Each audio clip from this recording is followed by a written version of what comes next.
I would like to move that in order to clear up things, to clarify matters, should invite the chairman of the Committee on Appropriations in the last Congress, the 19th Congress, and the chairman of the committee,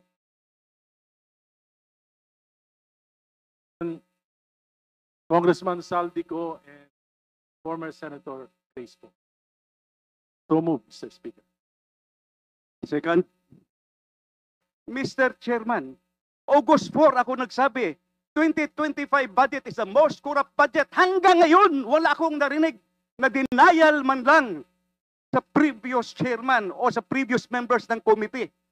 Does this mean na hindi nila kaya i-dispute yung sinabi ko na 2025 budget is the most corrupt budget ever passed in the history of Congress? So I second that motion, Mr. Chairman.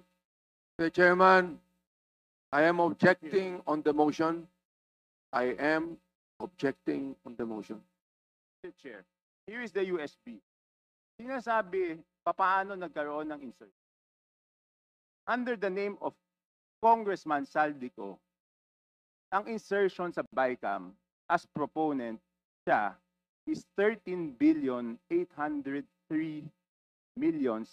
13,803,693,000. And we do not want to invite him as a resource person.